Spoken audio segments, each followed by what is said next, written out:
محترم سامعین السلام علیکم۔ ایک بہت بڑے محدث گزرے ہیں جن کو 5 لاکھ احادیث زبانی یاد تھیں۔ ان 5 لاکھ احادیث میں سے انہوں نے 4800 احادیث کو سلیکٹ کیا اور ایک کتاب تحریر کی جو صحاح ستہ میں شامل ہے، جس کا نام سنن ابی داود ہے۔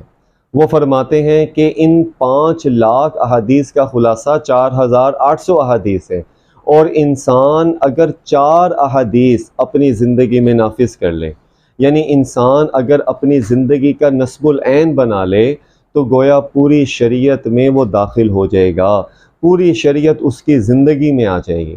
وہ 4 احادیث کون کون سی ہیں؟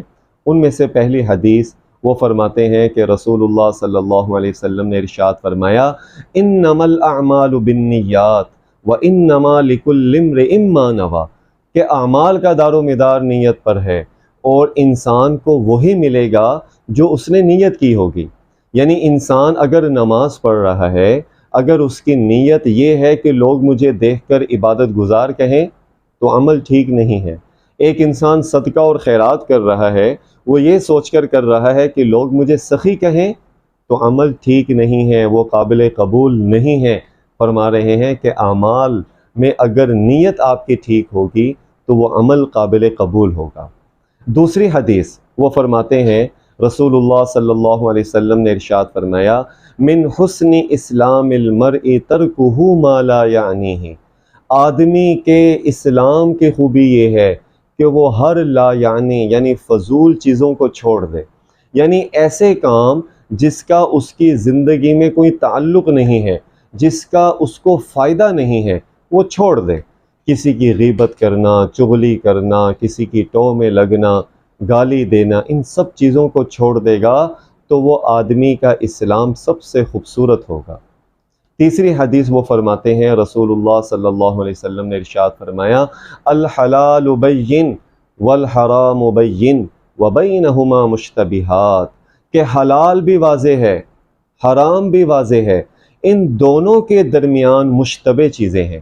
جیسے آپ صلی اللہ علیہ وسلم کی اس حدیث کا مطلب یہ ہے کہ کوئی انسان حلال جانور کا گوشت کھا رہا ہے، پھل فروٹ ہے، سبزی ہیں، ہر انسان جانتے ہیں کہ یہ سب کے لیے حلال ہے، اور حرام جیسے جوا ہے، شراب ہے، یا خنزیر کا گوشت ہے، ہر مسلمان اس کو سمجھتا ہے کہ یہ حرام ہے۔ تو حلال اور حرام دونوں واضح ہیں، دونوں کے احکامات کلیئر ہیں، لیکن ان دونوں کے درمیان کچھ چیزیں ایسی ہیں جس کے بارے میں احادیث میں یا قرآن میں کوئی واضح حکم نہیں ہوتا، لیکن انسان اپنی سمجھ سے ان کاموں کو کرنا شروع کر دیتا ہے۔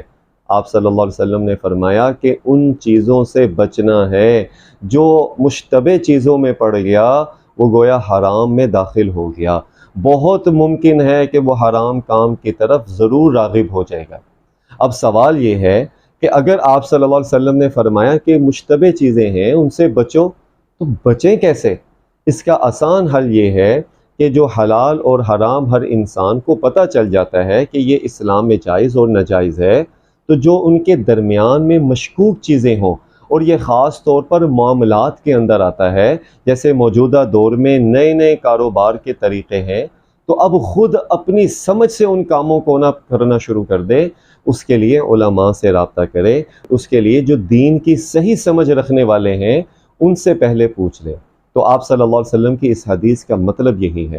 اور چوتھی حدیث جس کے بارے میں امام ابو داود نے توجہ دلائی ہے، وہ فرماتے ہیں، رسول اللہ صلی اللہ علیہ وسلم نے ارشاد فرمایا، کوئی شخص مومن نہیں بن سکتا جب تک کہ وہ اپنے بھائی کے لیے وہ چیز پسند نہ کرے جو اپنے لیے پسند کرتا ہے۔ ہر مسلمان یہ چاہتا ہے کہ میں سکون سے رہوں، تو اس کو چاہیے کہ اپنے دوسرے مسلمانوں کو تکلیف نہ دے۔ خود اچھا کھا رہا ہے تو دوسرے مسلمان بھائیوں کے لیے یہ کوشش کرے کہ وہ بھی اچھا کھائیں۔ جیسے خود اپنے لیے اچھی چیزیں سمجھتا ہے کہ میرے لیے یہ مناسب ہے، اپنے دوسرے مسلمان بھائی کے لیے بھی وہی اعمال کرنے کی کوشش کریں۔ اگر آپ تھوڑی دیر کے لیے سوچیں تو یہ چاروں احادیث میں پورا اسلام گھوم رہا ہے۔